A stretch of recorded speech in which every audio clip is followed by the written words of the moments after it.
Hi guys, please like, share and subscribe. And if you want full course for any actuarial subject, visit theactuarialguy.com or WhatsApp on this number.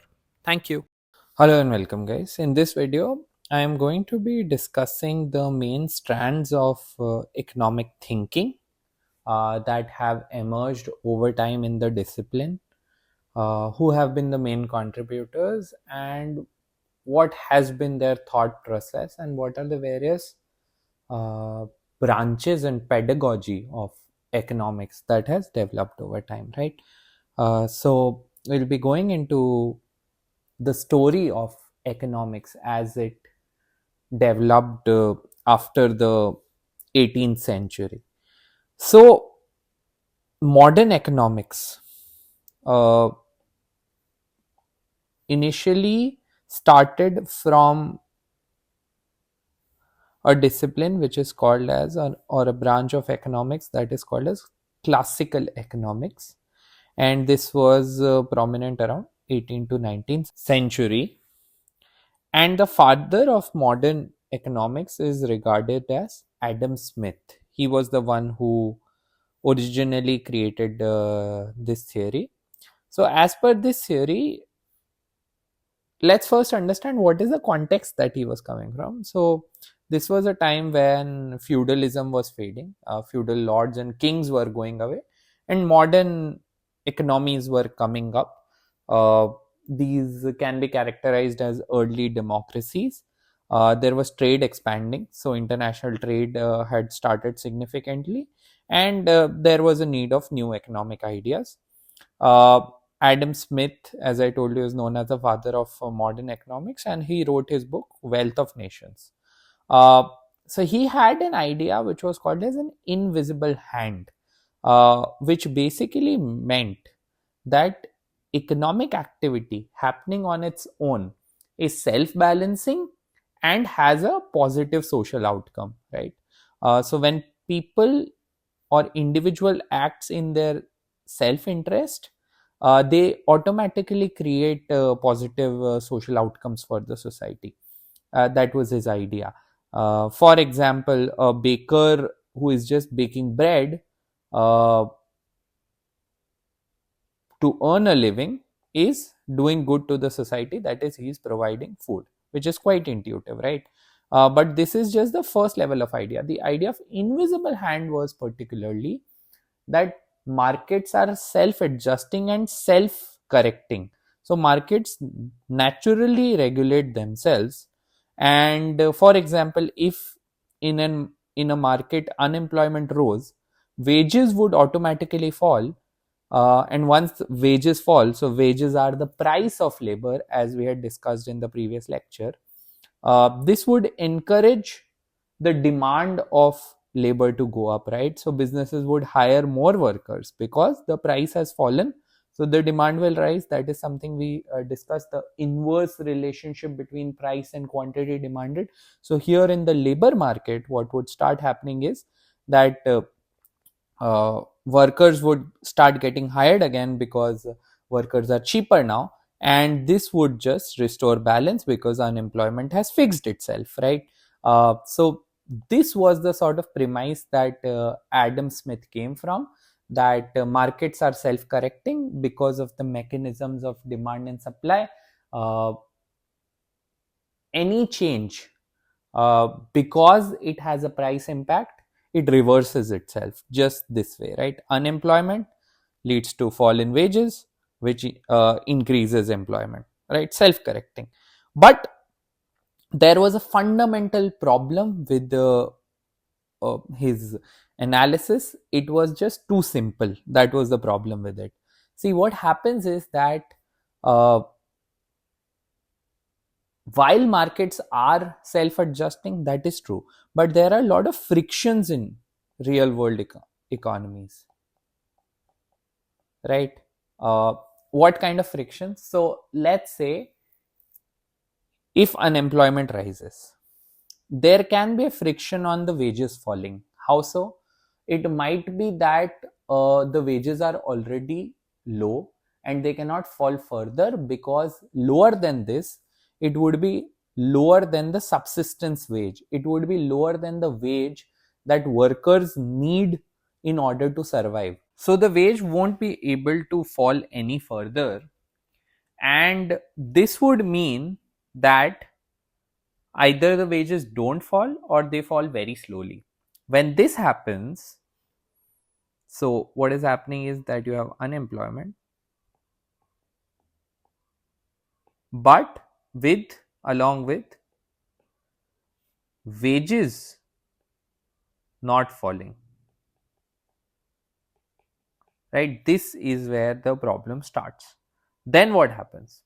Once this happens, people don't have enough money to buy things, so your demand falls because these people are unemployed. They don't have money, so the demand falls, and this causes the supply to fall. And when supply falls, unemployment further increases. So this is sort of a vicious cycle that the economy enters into, where unemployment keeps on increasing because there are certain frictions with wages, right? Uh, and this happened during the Great Depression of 1930, that wages did not fall, or they did not adjust fast enough, right? Because there were frictions, and this led to prolonged period of unemployment, right? So this was the problem with Adam Smith's theory, which was realized later on, and this is why policy of laissez-faire means minimal or no government intervention. This policy was sort of refuted, and it was realized that there is a need for certain government intervention, and markets cannot be left on their own because they can always end up into situations where they are not self-adjusting, and problems like the Great Depression can come again, right? So this was Adam Smith's theory. Now let's discuss the next theory. So the next theory that we are going to talk about is Karl Marx's theory, and this was called as Marxian socialism. This came around mid 19th century, right?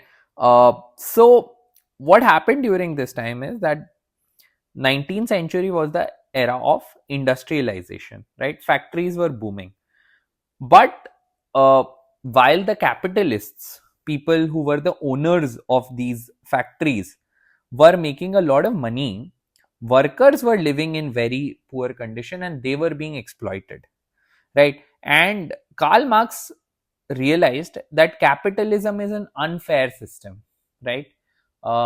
It's exploitative essentially, because workers are made to work, right? But whatever are the extra benefits from their hard work over and above the minimum amount that they need to survive, right? So workers only get what they need to survive, and any surplus or profit goes to the capitalist, it goes to the business owner, right?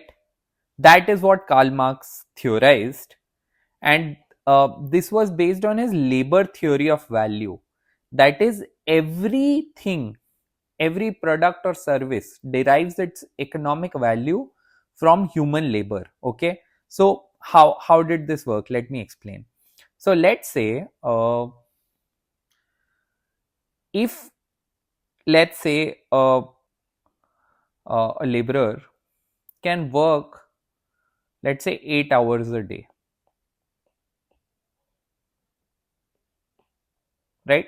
Let's say a laborer can realistically work 8 hours a day and they need $8 to survive. So every one of their hour, 1 hour is equal to $1. Let's keep it simple. So now in this situation, what would the capitalist do? Because the capitalist has a lot of power, What they would do is they would make this laborer work for 10 hours. Okay. So capitalist forces the laborer to work 10 hours.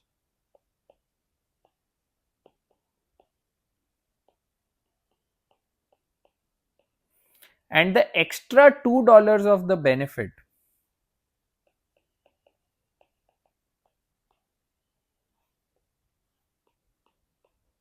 isn't paid to the laborer, but it goes to the capitalist. Labor only gets what is required to survive, that is $8. Anything generated over and above that out of force uh, by the labor is kept by the capitalists, because capitalists have disproportionate power. So that was the idea of uh, Karl Marx. And then he said that anything derives its value from labor. So let's say a chair takes 5 hours to make and table takes 10 hours to make. So the table should be worth twice as much as a chair, right? Everything can be valued in terms of the inputs, in terms of the value of the inputs it takes to build it.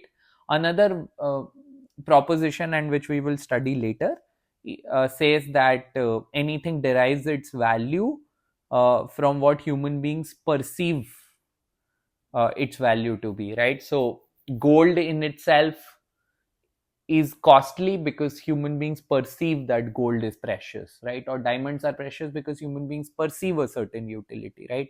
A luxury car is costlier than a cheaper car, not only because it takes more money to produce, but also because it's perceived in a certain way. So a lot of goods and commodities have perceived value.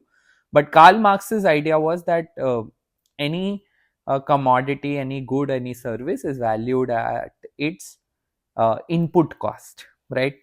Um, okay, so I want to discuss some words, specific terms that Marx used in this regard, which are important from the perspective of your exam.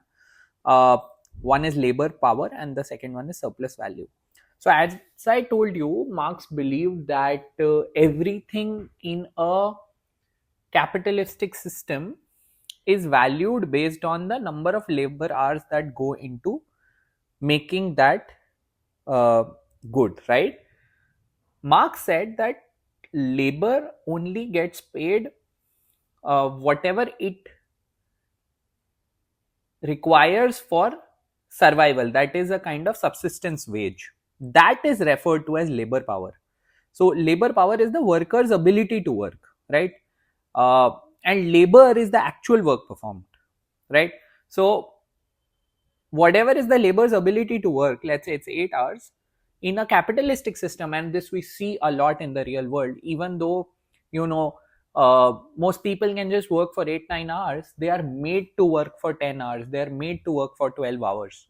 So as per Marx, whatever this extra amount that the labor is made to work, right? And this happens much more in the informal sector and manufacturing sector as compared to, you know, sort of corporate service kind of sector, right? Whatever is the difference, that is referred to as a surplus value, that is the additional value generated by the labor, and the labor doesn't get the fruit of that, right? They don't get paid for this extra time, overtime that they do.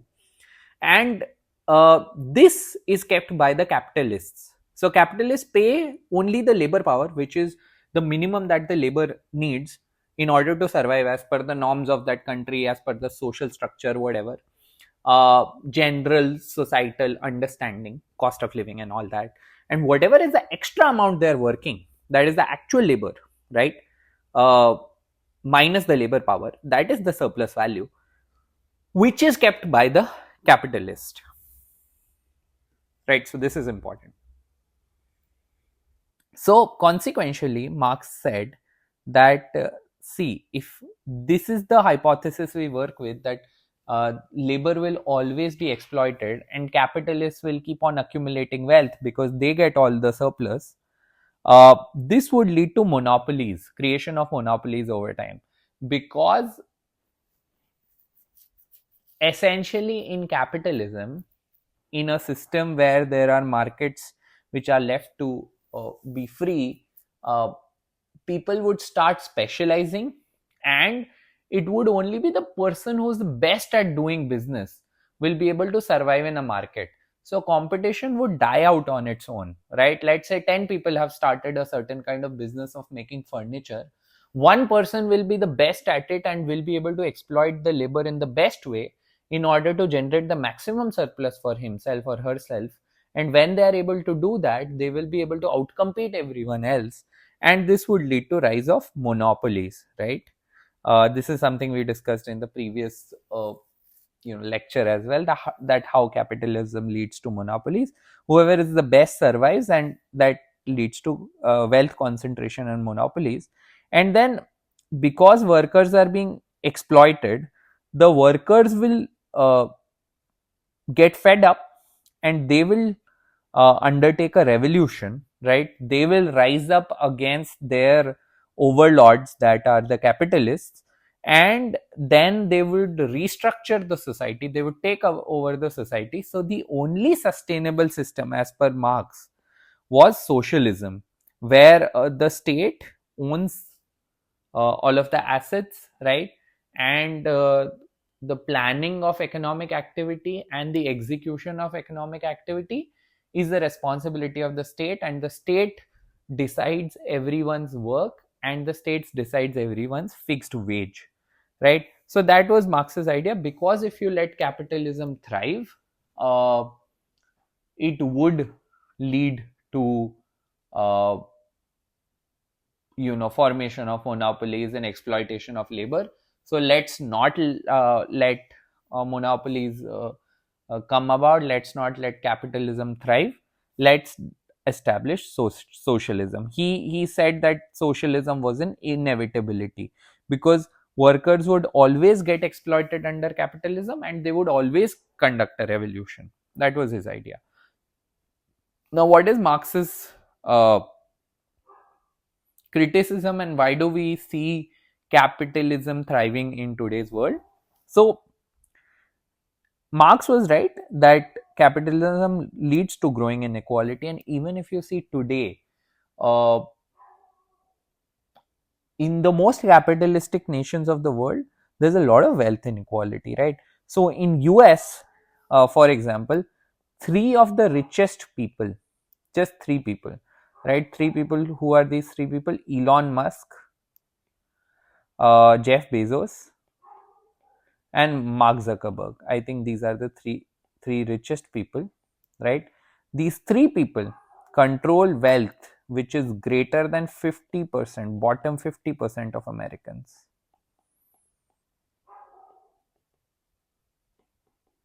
Right? So capitalism over time always led to wealth inequalities, right? uh, and this continues to happen, and these guys, all of them have monopolies, right? So if you see Bezos, Amazon has a kind of a monopoly in uh, you know the business of the data centers, e-commerce, right? While in some countries there might be some local competitors to Amazon, but globally there's no player as big as Amazon, right? uh,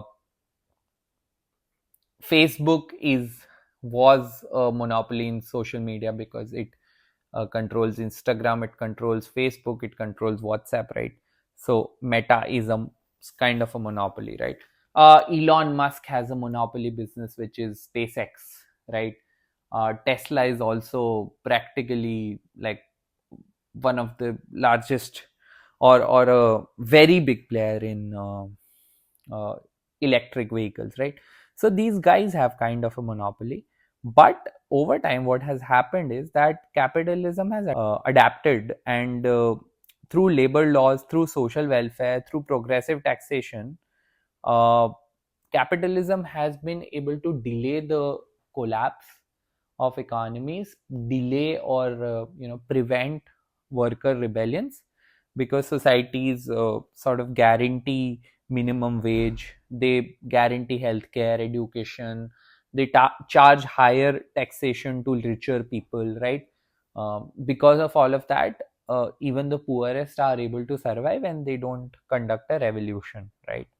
uh, so that's the broad idea. And also, like, the state is too powerful for people to just gather and conduct a revolution against it. Nationalism is also one force through which such revolutions have been prevented, because largely people have been brainwashed into believing into the idea of a nation state, right? uh, Americans are very proud of being Americans despite of this situation, right? Despite of being so exploited. Indians are proud of being Indians. So people don't conduct revolutions, and because revolutions haven't come about because of some constructive involvement of the government, some excessive power of the government, and some narratives like nationalism, workers have not united and they have not overthrown their overlords. Monopolies, while some sort of monopolies have come about, but like strict monopolies have not come about, right? So because of all of that, Marxist predictions have somewhat been wrong, right? Okay, let's move on to the next idea. Okay, so the next school of thought was the neoclassical school. Now this was just an improvement over the classical school. uh, Under the neoclassical economics, and this came about in 19th and 20th century. Main proponents were Walras, Marshall, and Jevons. So this focused a lot on consumer choice and marginal utility.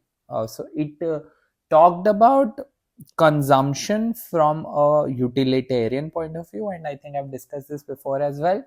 Uh, it tried to quantify how dearly people value the consumption of different goods and services and the satisfaction that it gives them.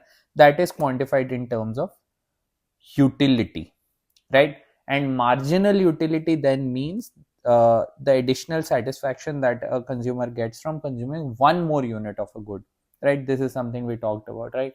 So what amount of happiness does that one extra glass of lemonade give me, right? That is the marginal utility of one glass of lemonade, right? Given that whatever consumption I've done in the past, right? At that level, what is the value of the next glass of lemonade, or the next apple, or the next uh, car, right? It can be anything, right? Like, so from one additional unit, what is the utility? Their idea was that prices of goods and services are not just determined by production costs, as Marx said. Marx was like, labor cost determines everything, right? But they said prices are determined by how much people value a product, right? So perception is what matters, right? And that's why things like advertising matter. Through advertising, you can make your good appear superior as compared to your competitors' good, even if they are just the same, right? Because you've changed people's perception. Branded goods have a perception that they're better than generic goods, right? Levi's jeans is better than the jeans you buy from the uh, street side, right? So, and thus is priced higher, right? Because you perceive it as better, right? uh, so an example is that water is essential to people's existence, but still diamonds are more expensive because people value them more, because they perceive them to be rarer, to be more royal, things like that, right? uh, Most of the modern economics finds its basis in neoclassical economics. uh, and through this course as well, we will study a lot of neoclassical economics. Okay. Criticism of this is that it assumes rational decision makers. It assumes that consumers and firms are rational decision makers, but human irrationality is not explored by this discipline. And during the 2008 financial crisis, where I'll just give you a broad idea and you can look it up what happened, but uh, you know very subpar housing projects, very bad quality and subpar area housing was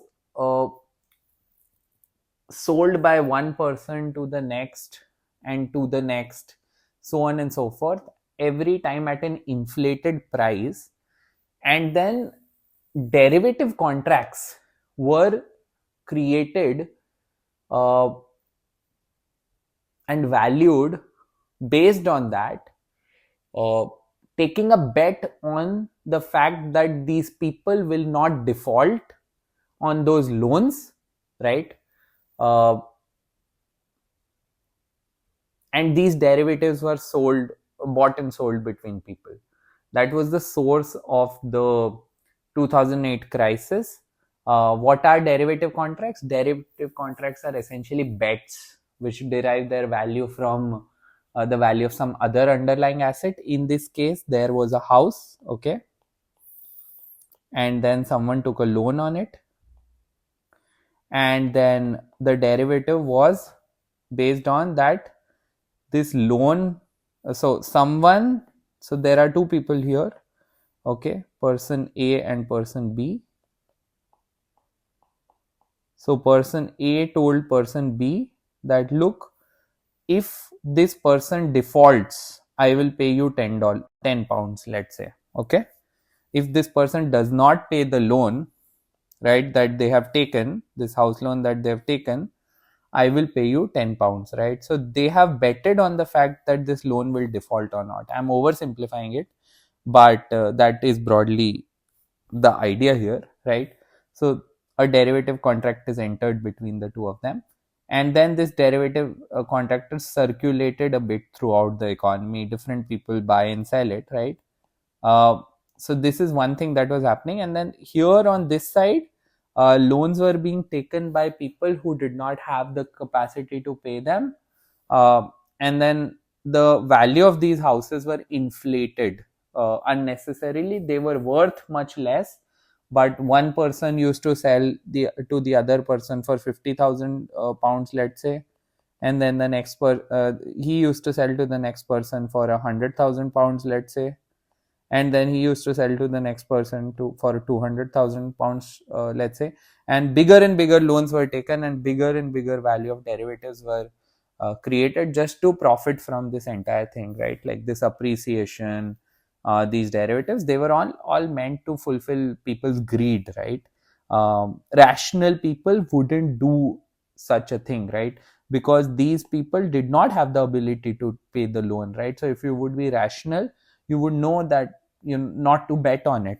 But human beings are, one, they are driven by fear, they are driven by greed, they want to speculate, and there is a sort of herd mentality which drive markets, and human beings are not rational. So that was the broad idea. uh, so that fundamental premise of neoclassical economics, while that works in a lot of scenarios, uh, it doesn't in some scenarios where there is irrationality involved. That's the broad idea. Okay, let's move on to the next one. So far we have studied three schools of thought. The first one was classical, and the third one was neoclassical, and these are very similar in the sense that they both advocate for minimal government intervention. And then we have studied Marxian socialism, which advocates for maximum government intervention. It just says that create a command economy where state plans and controls production, right? Now let's discuss something which is more realistic and in between. So in 1930s, when the Great Depression came about, so let me go back to the classical economics. Adam Smith's theory was the predominant narrative before the Great Depression. And then laissez-faire was believed which means that free markets are the best. Okay. uh, and government intervention is not needed, and markets will adjust themselves. So any problem such as unemployment, such as you know lack of demand, these problems are very temporary and they would adjust on their own. But then the 1930 Great Depression came in, and it was realized that problems don't fix themselves on their own, right? uh, Classical economists said that markets will fix themselves, but it was realized that that's not true. In the 1929 stock market crash and the overall Great Depression, unemployment was very high, businesses collapsed, poverty spread, right? And years passed and there was no improvement, right? So the self-adjusting mechanism of the economy didn't work. So then John Maynard Keynes came in, and he said that economic activity is driven by demand. See, you have been focusing on supply so much and self-adjusting nature of supply so much. If people stop spending, businesses shrink, they lay off workers, which reduces spending. And then this is a vicious cycle. This is what I was telling you about here, right? This was the vicious cycle that I talked about. That if unemployment increases, spending or demand falls, then supply falls, then unemployment further increases. So this keeps on feeding into it, and then unemployment increases, so further spending falls, so on and so forth, right? So this vicious cycle sets in. So, what is the solution to this? The solution, as per Keynes, was that the government should spend money on infrastructure, on public jobs, welfare, because government can mint money. Government controls a significant portion of money in the country because it collects taxes.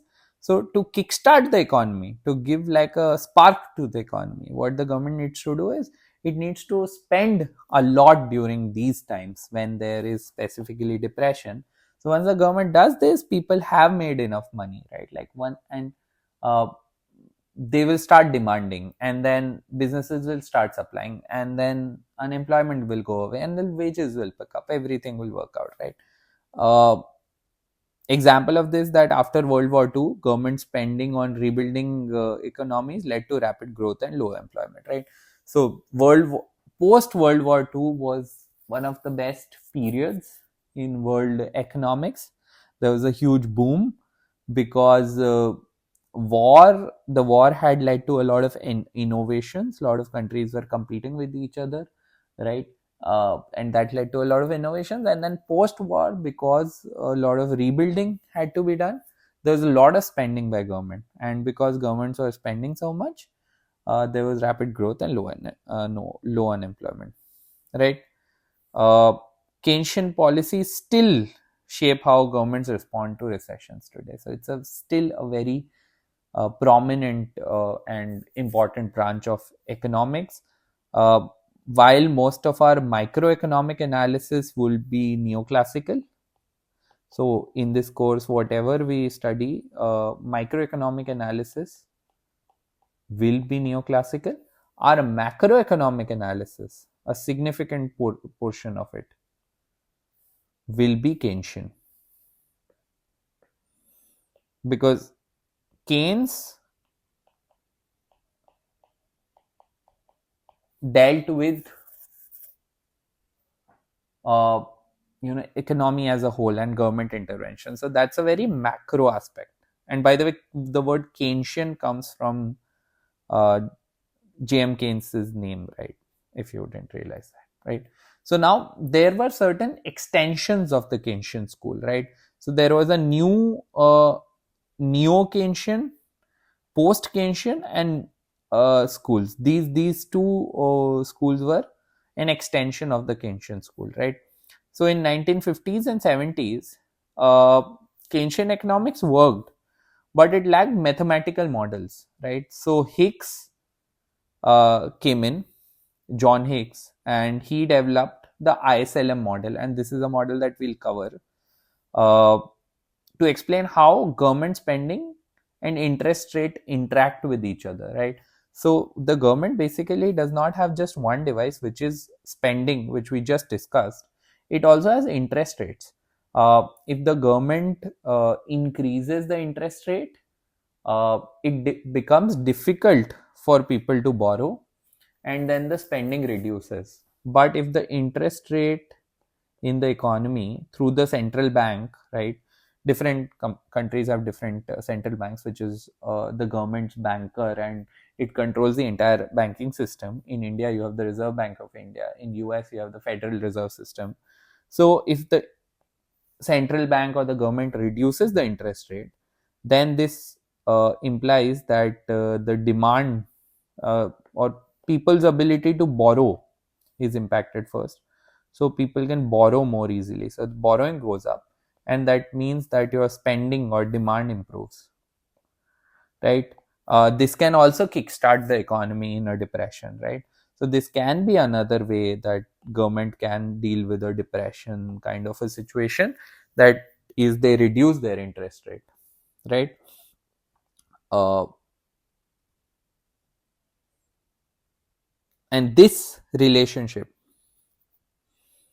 uh, about how government spending and interest rates interact in order to affect the money supply and the growth in the economy is represented by the IS and the LM model, which is the mathematical framework for Keynesian economics.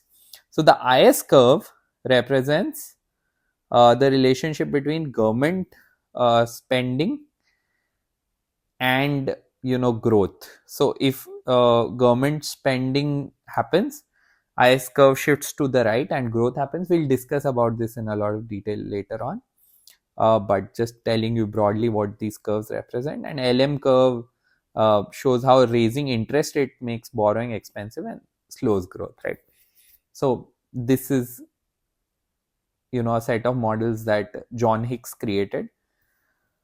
A problem with this model was that under this framework, whenever there is government in spending or there is a reduction in the interest rate, because spending is rising, growth rises and inflation also rises because there is too much money in the economy. And that leads to a depreciation in the value of the currency. So anything which triggers spending, government spending or reduction in interest rate, causes growth in inflation. And on the other side, if the interest rate is increased or government spending is reduced, then that leads to deflation. So that is what these models predicted. But this analysis cannot explain a situation which is called as stagflation, which is your growth and unemployment are low, yet your inflation is high. How does this happen? This the ISLM framework cannot explain. And this happened in the late in the 1970s, right? The oil crisis of 1973 caused both inflation and unemployment to rise, contradicting Keynesian predictions, right? This situation is called as stagnation and inflation. So stagflation, that is the origin of this word, right? This is stagnation of the economy plus inflation. And that is when these models were criticized. Then you had the post-Keynesian models. So post-Keynesian models came from the point of view that the Keynesian models and mainstream economics so far had ignored uncertainty and human psychology, the idea of risk, right, which is driven by uncertainty, which we deal with so much in actuarial science. So far in economics, that was completely ignored, right? So post Keynesian theory talked about animal spirits, which means the emotional and psychological factors that drive business and investment decisions. Uh, for example, during recession, businesses avoid lowering price because it could signal weakness, right? Now, this is such a psychological thing, right? Ideally, during recession, if there is not enough demand, businesses should lower their price. But because their prices are kind of sticky and they want to, show that they are not uh, dying and not doing badly, they would not reduce their prices to increase the demand, right? uh, Instead they start doing job cuts and maintain profits, right? So these psychological aspects of how businesses would act, ideally in response to reducing demand, businesses should reduce price, but they do not reduce price. They start cutting their jobs, right? uh, so that was the idea under the post Keynesian models, that these psychological factors also need to be taken into account, the emotional and psychological factors, these power dynamics, what how human beings think irrationally again. Okay, now one of the key ideas that I want to discuss under this is that one primary reason for human irrationality is driven by uncertainty. Now, how is risk and uncertainty, how are these two different from each other? That is the first discussion. And then how does uncertainty lead to people making irrational decisions, and how does neoclassical economics not account for it, right? So let's talk about some of these ideas, right? And then what did the post Keynesians proposed, right? So risk and uncertainty are different because risk is something that can be modeled. At least the nature of outcomes and their probabilities are known, right? So for example, if you're rolling a dice, you know that 1 out of the 6 uh, outcomes can come, which is 1 to 6, and you also know that each one of them has a probability of 1 by 6. In case of your insurance models that we actively deal with in actuarial science, we are dealing with risk, not uncertainty, because we are able to calculate the probabilities of these risk events happening based on past data, right? So based on the claims that an insurance company has received in past years, we can actually model what would be the probability of receiving a certain number of claims in the next year, right? So at least some prediction, some modeling can be done. But uncertainty is completely unpredictable. These are very rare events, and particularly some of these events tend to have very high impact. For example, something like a pandemic. COVID-19 is a very good example of this. Now, pandemics happen very erratically and they happen uh, with a very low probability, right? Like the last pandemic that the world had seen was around 1919, 1920. And almost after 100 years, we saw COVID-19 in 2019, 2020, right? So between this period, there was no pandemic. So most people had not seen a pandemic in their lifetimes. As soon as this pandemic happened, people started selling off the markets like crazy for a very short duration, because they were expecting that businesses are going to do badly during the pandemic. But eventually, what ended up happening was that a lot of businesses, particularly big businesses, particularly online businesses, boomed during the pandemic. Lot of businesses, including education, online education, picked up. Uh, Online grocery delivery startups, hyperlocal delivery picked up, food delivery picked up. A lot of these businesses picked up, which people did not see coming. So COVID-19 led to a certain kind of shift in consumer behavior, formalization of the economy, creation of gig jobs. A lot of those things happened, which people did not see coming because they had never experienced a pandemic. So they did not know what would happen in a pandemic. It is an unknown unknown. So what is going to happen, I don't know, and I do not even know what the possibilities are, right? So this is an unknown unknown. Risk is typically called as a known unknown, that we know that this is unknown, and thus we can actually sort of create a model around it, right? So that is how risk and uncertainty are different from each other. Now, with this idea, what ends up happening is that uncertainty cannot be modeled and it cannot be incorporated into economic models, and that makes economic models unreliable in the real world. And that is one of the ideas that the post Keynesians proposed. Now, and the same thing happened during the global financial crisis as well, because financial crises are also unknown unknowns. Lot of irrational human decisions were taken during the financial crisis. Even though it was temporary and everyone knew this market crash is temporary, people sold their stock holdings like crazy, right? They did not hold on to their stock holdings. They knew it was certain that the market would turn around, right?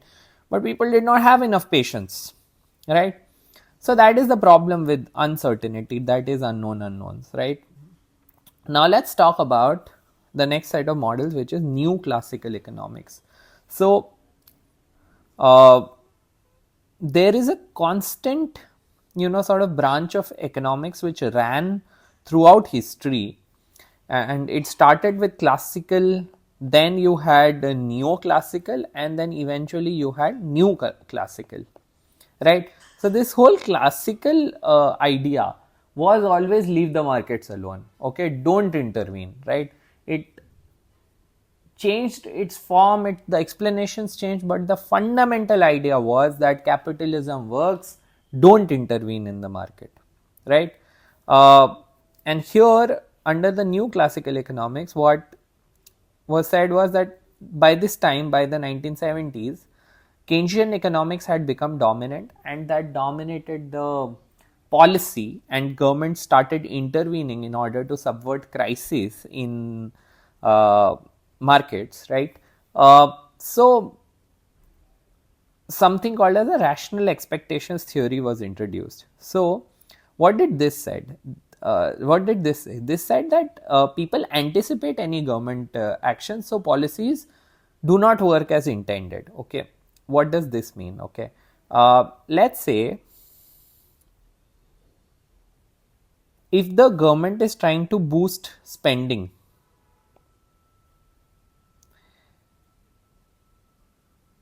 people know that the government is boosting spending, which means that government's own money is being spent, and government's uh, chests, government's money is running out, right? And because this is happening, eventually there is going to be a tax hike in order to recover this, right? For the recovery of this, the government will have to increase its taxes in order to finance this increased spending. So if people spend right now, they start spending as well, uh, they would face these taxes in the future if they increase their spending, right? They need to, in fact, save instead of spending, so that they are able to provide for the future taxes that come about, right? So when government is increasing its spending in the market in order to sort of turn around a crisis or turn around a recession or depression, consumer spending or individual spending, household spending goes down, right? In response to this, because the households know eventually taxes are coming, so we need to save.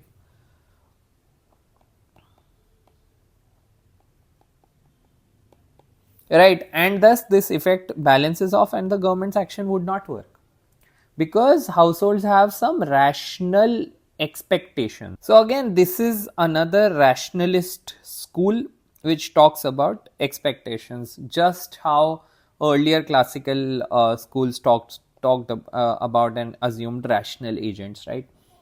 Here also rationality is assumed, but it is also assumed in terms of what is going to happen in the future, One of the models here, which is very popular, is the inflation expectation model, which just says that whenever households are expecting the inflation to rise, inflation actually rises because they start buying a lot of goods, right?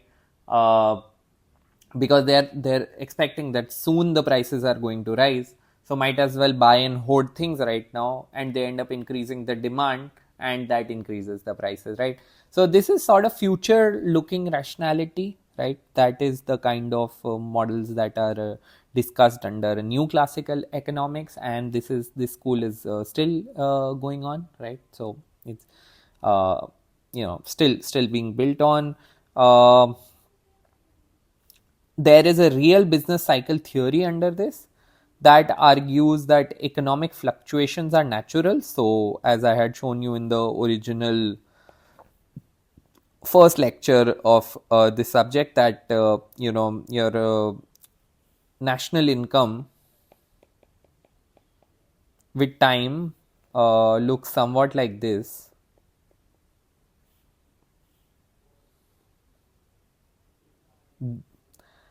These cyclical movements in the national income are called as the business cycle, and this is the long term trend, right? So long term there is growth in the national income, but over time there is also a cycle. In the short run there is also a cycle, and because markets are self correcting, that is why there is a cycle. So any boom is sort of followed by a recession and a depression, right? And this keeps on happening all the time, right?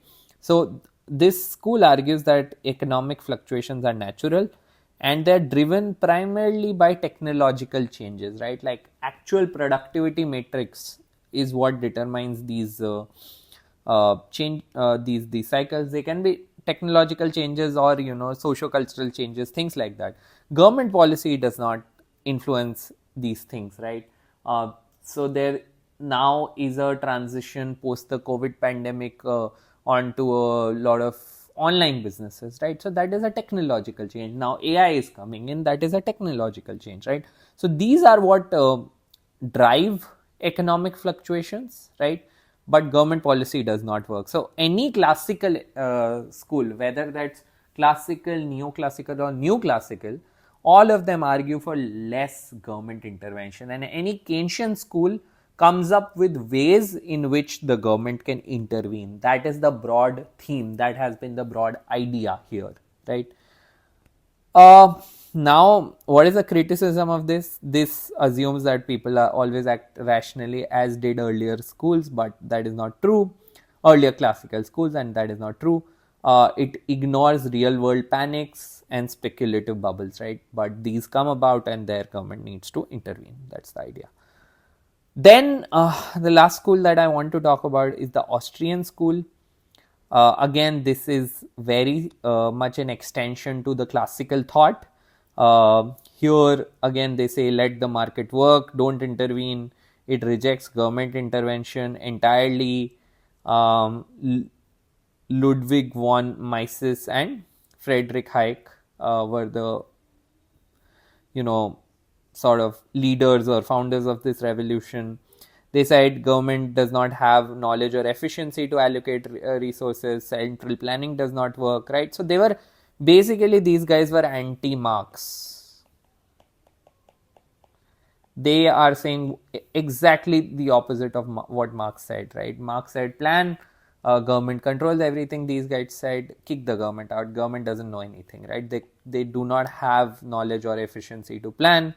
Business cycles are caused by government interference. So these guys, so when Keynes came in, he said that government interferences are required in order to remove or offset business cycle, right? So the role of government is that fine, in the long run the economy is going to be on the growth path, but usually the trend of the economy would be like this, right? The cycles would be like this. So there will be more severe depressions and booms, but the role of government policy is to make it somewhat like this. This is what Keynes argued for, that through government policy you can ensure that the booms and the depression are not long lasting. The economy stays closer to its long term path, right? So this I'm going to write as Y now, which is the national income, and this is T time, right? So that is the role of the government policy, to move it from these very sharp turns, because these sharp turns involve a lot of pain for people.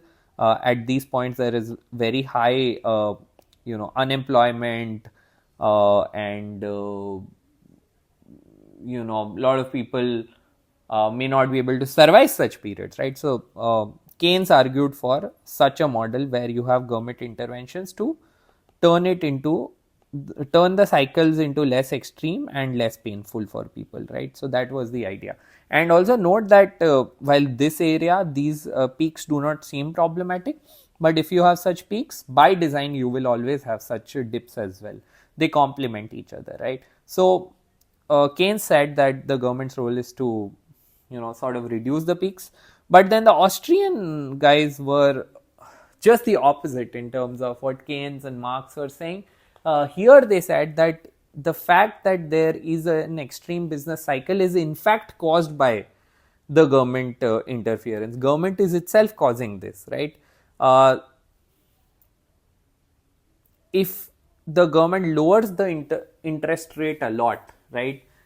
Because in order to win elections, the governments want to sort of make money easily available in the economy, so that people can buy whatever they want at lower prices, right? So that's an election agenda, that you want lower interest rates because you want affordability to go up, because that is how populist and popular governments work. This leads to artificial booms, because then people spend frivolously, they take unnecessary loans, and then they are not able to pay off these loans, and that leads to a recession, right? So the Austrian school argues that the cheap credit encouraged reckless borrowing, leading to the financial crisis in 2008, right? So this is where the Austrians were coming from. More about why the Austrians thought that central planning was impossible. One reasons that they gave was that the information about consumer preference and costs is dispersed among millions of individuals. Any country has millions of individuals, and in countries like India there are billions of individuals to think about, right? 1.5 billion people, right? So no central authority can ever possess enough knowledge to allocate resources efficiently, because these individuals in the economy are not rational agents. Austrians said that these guys are not rational agents, so you can't just assume that they're rational and then create optimizations to allocate resources efficiently. Every individual in the market has a different preference, and because and those preferences can be irrational. They can be driven by their belief systems, their fears, their desire to speculate, all of those things, right? So the government cannot take these things into account, so it should not even try, right? They place very little weight on equilibrium models.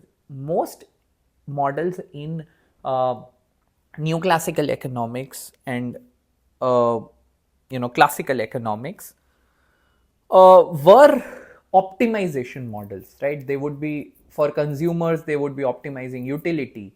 For firms, they would be optimizing profits, right? And arriving at equilibriums from which no one has any incentive to move.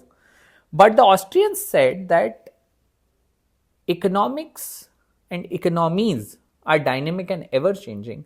They argued that focusing on equilibrium, that is a position that no one has any incentive to move from, as a solution, it ignores innovation, entrepreneurship, and changing consumer preferences. People have incentive to move from situation constantly because they are driven individuals. they want to innovate, they want to create, they want to be entrepreneurs. People's preferences change over time. So you take these static uh, equilibrium models and argue that this will be the result in the economy, and that's how we should design policy, is incorrect as per the Austrians, right? uh, what are some of the examples under this domain of economics of irrational behavior, right? So Austrians said that markets are not or people are not rational. There is a lot of irrational behavior. So your optimization for rational agents cannot work. What are some of these irrational behaviors? Suppose, for example, there is a speculative bubble, right? When does this happen? What is a speculative bubble? Something like that happened in the 2008 financial crisis that I was talking about earlier, that people, in order to make money, buy too much of something because they are trying to create an artificial scarcity in the market so that the prices go up, and when prices go up they would sell, right? That is the broad idea of speculation, that I buy because I want to make money, not because I need the commodity, but because I want more money. I want to sell it later and get more money, right? So that is, kind of an irrational behavior, because if there is already a bubble, if something is already overpriced, you should not buy more of it. A rational agent would not buy something that is overpriced, but people buy stocks during a boom all the time. Whenever there is a bull run in the market, most stocks are overpriced, but people keep on buying until finally when they stop buying and start selling, and then a lot of people lose money, right?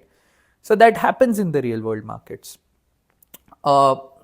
They said that market corrections and crashes are necessary so that bad investments are removed and prices are aligned with the reality of commodities, reality of the profits that the firms are generating, so on and so forth, right? So they are saying, fine, people are speculating, people will speculate, let them speculate, let the market crash. Market is brutal, right?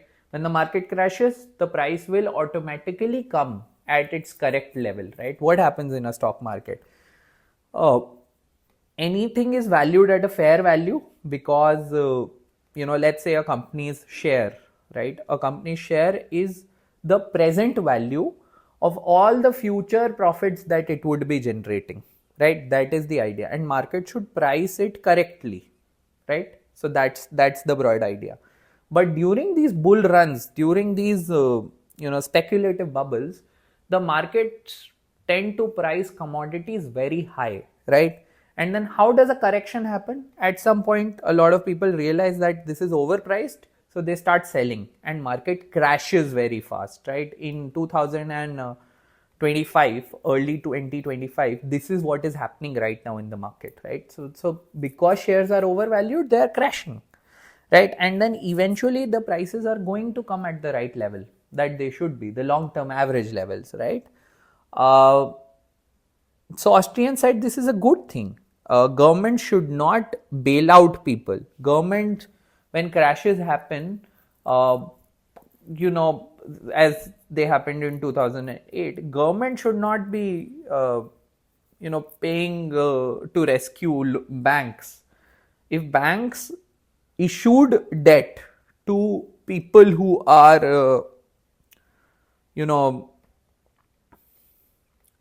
bad debtors, right? They would not pay their loans.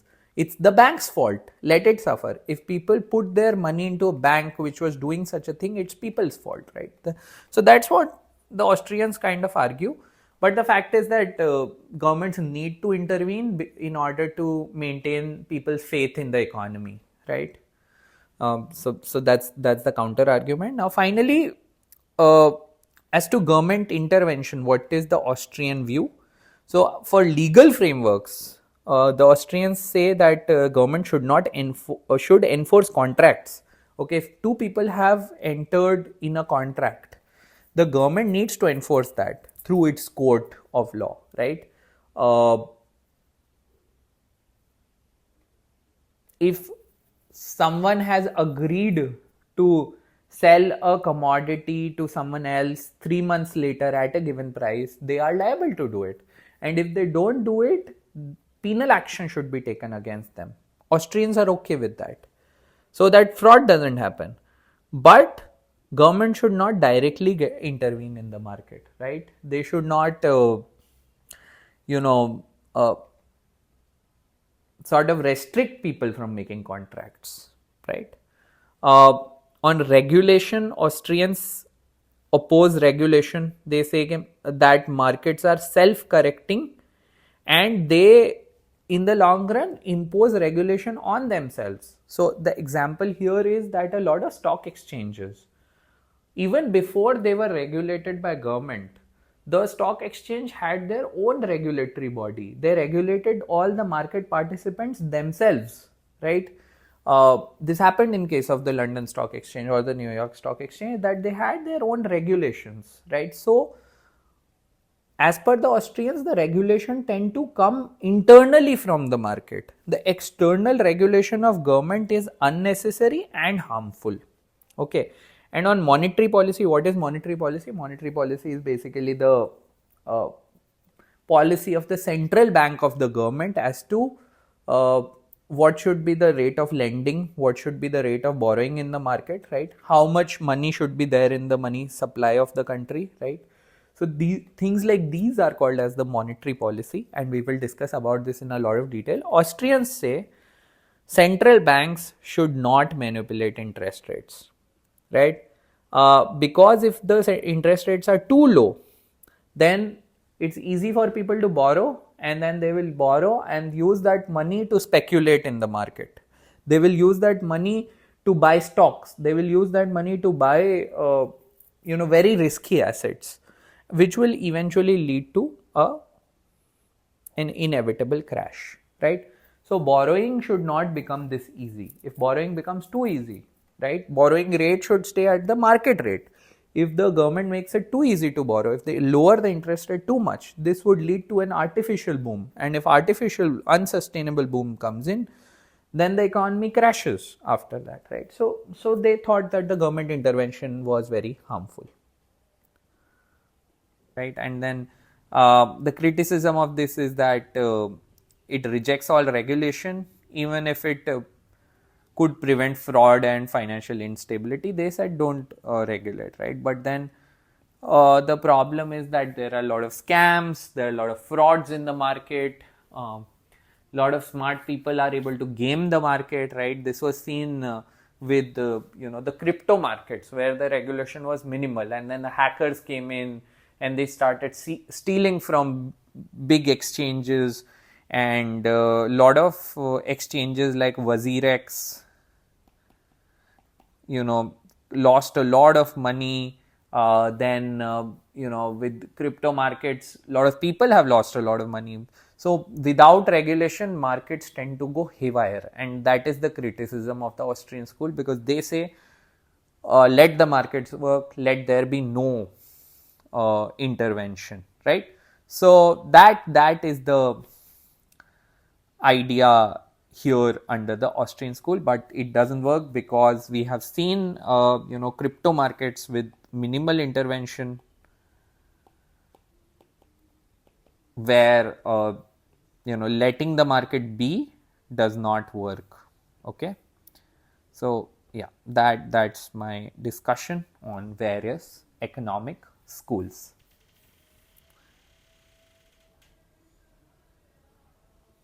Okay, so see, the thing is that we studied that uh, the classical and the neoclassical schools assume that human beings are rational agents, whether they are as households, firms, or investors. They are assumed to be rational, right? And this is the mainstream theory of economics. Most theory that, as I told you, that we'll study later, is neoclassical in essence, right? That is, it assumes rational agent. But then a lot of other schools of economics do not assume rational agents, and they talk about human rationality in light of the desire to speculate, uh, in light of their fears, in light of how they act unpredictably when there is uncertainty, right? All of these schools we studied, right? So Marx did not assume rational agents, right? Post-Keynesians do not assume rational agents, right? They said that people can act irrationally and they can start speculating, and that is why government intervention is needed. Austrians said that people don't act rationally, right? But the government cannot predict individual preferences and behaviors, so they should still let them be. But still, Austrians said people are not rational. So, whatever schools do not assume rationality are together called as heterodox economics. That is the alternative to the mainstream approach of to economics, right? It rejects the idea of rational optimizing behavior, which traditional economics uh, assumes. And it says that the real world economic decisions are influenced by history. There is some historical context, there are some power structures and power dynamics, there is uncertainty, and there are social factors, right? So these things are also important, right? There's a whole branch called as behavioral economics, which talks about how exactly do human beings act as irrational agents. That's also something we will study in the subject and through the actuarial curriculum. uh, so there is a constant tussle between these two, branches of economics, saying that the classical and neoclassical people arguing that human beings are rational, and heterodox approaches, all the other approaches, arguing that human beings can be irrational, right? Heterodox economics is now picking up a lot as a discipline. uh, so far in the history of world, neoclassical was the mainstream or the main branch, because once you assume the agents to be rational optimizing agents, you can just set a goal for these agents and use a maximization or minimization condition in order to arrive at your results mathematically. Let's say you are dealing with consumers, they are maximizing utility, right? Let's say you're dealing with firms, they are maximizing profits or minimizing costs, right?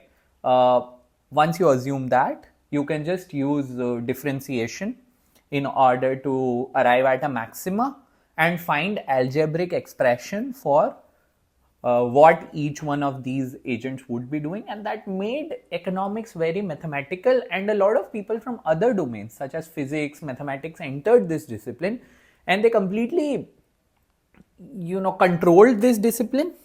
In that sense, they came up with mathematical models because they a lot of times they did innovations in their own fields. They thought that they can apply it to a social science like economics as well. But eventually, the models that were arrived at, it was realized that the results that they suggested did not show in the real world, because human beings are not completely rational. Uh, People have fears, people act irrationally, they have greed, right? And a lot of such other aspects of human behavior which are multidimensional. I, as a person, am not only thinking about maximizing my salary, I am also thinking about the job satisfaction that I get from work. How work helps me bring meaning to my life, right? I care about the amount of time I get to spend with my family, right? Those are the kind of things that traditional economics couldn't take into account, because it couldn't assume that human beings care about so many things. Then how do you build maths around it, right? So that was the fundamental problem, and that's why a lot of these models, which are the Austrian school, post-Keynesian, behavioral economics, all of these have come around.